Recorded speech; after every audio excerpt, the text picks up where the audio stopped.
What's going on, guys? It's your girl, Jamila Mustafa, and you do not want to miss a beat when Miss Tula talks.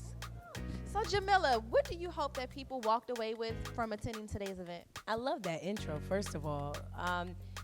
Exactly like what you said. I just hope that they walked away from it understanding that it's achievable.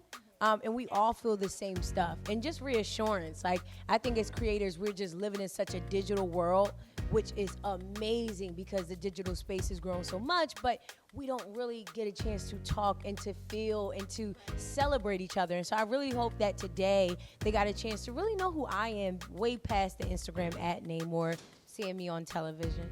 And so, today's focus was about digital, and you have experienced that transition between traditional TV to digital. Walk us through a little bit what that looked like from behind the scenes. I mean, I think it's still back and forth, as you know. It's weird because digital wasn't something that was even thought about. 2015 is when sources start saying we need to make digital content. And so watching that, but then it's still something about being on TV, right? So like you can be the biggest digital player in the space, but you still have to be on TV. And then even when you're on TV, like I said, MTV is still trying to figure out now, how do we push everything more digital? And maybe not so linear. And so I just think that we're really living in a very unique space where it doesn't matter whether you're going digital or whether you're going linear.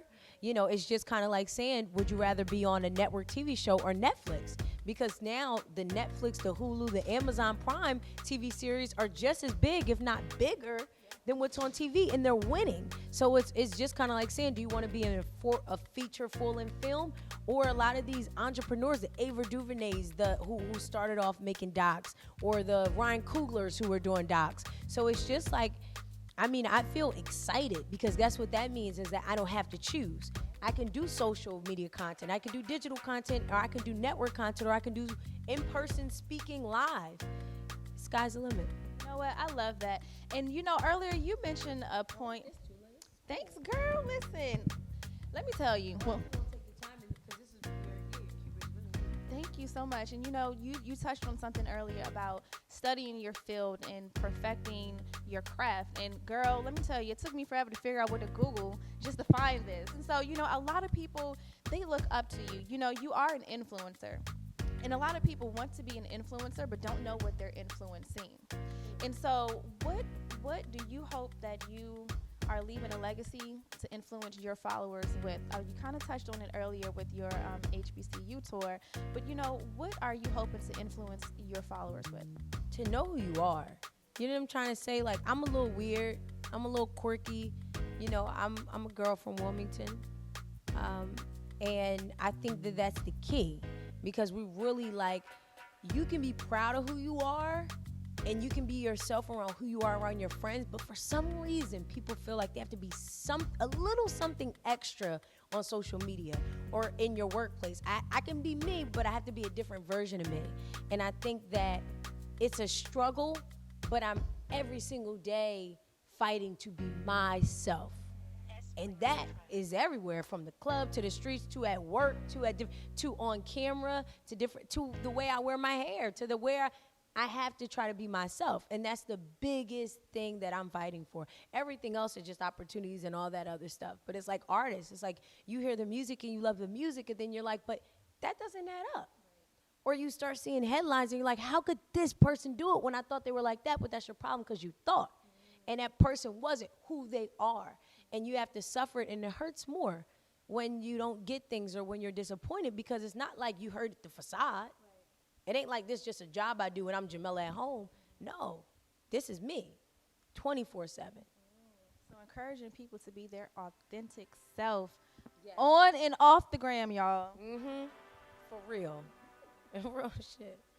And so, speaking of, I learned something new about you today with your HBCU tour. It's called HBCUs to Hollywood, right? Ma'am, yes, Tula. For those who don't know, because this was the first time I heard about this, can you tell them about it? Listen, I'm an HBCU graduate also. Where you at, girl, before I give you the high five? Listen, we was kind of y'all rivalries a little bit, but y'all was really our brothers and sisters. I was at UMES first, and then I was at Bowie. So, see, listen, HBCU love. Other hand, though, because I'm from Wilmington. It's just, yep. I love UMES. I love Bowie. Hey, Bowie. So it's like I was like that weird. Like I was Miss Delaware State, but it was like I knew everybody chant. Aggie Pride. They're like, yo, everybody's like, Jamila, shut up. What you talking about? You was supposed to be DSU, but it was like, hey, when they do it, it's like you can't not want to do it. Bowie, and it's like.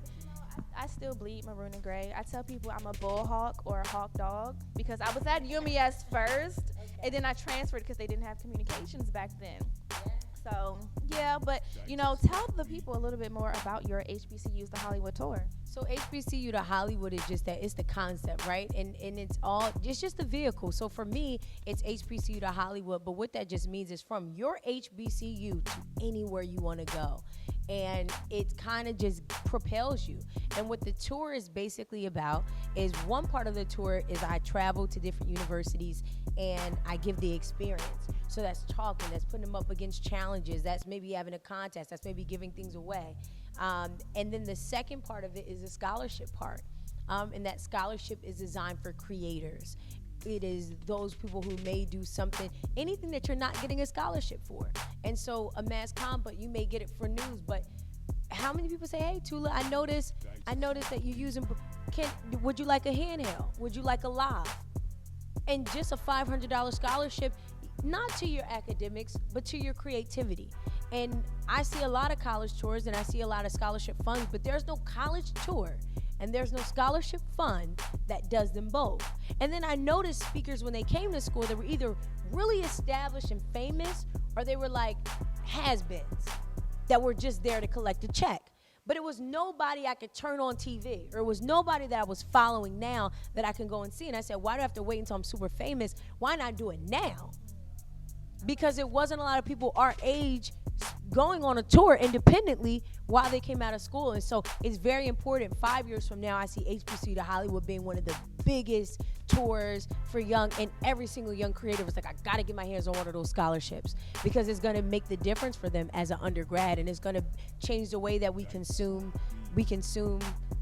our daily necessities. If your life had a theme song, what would it be?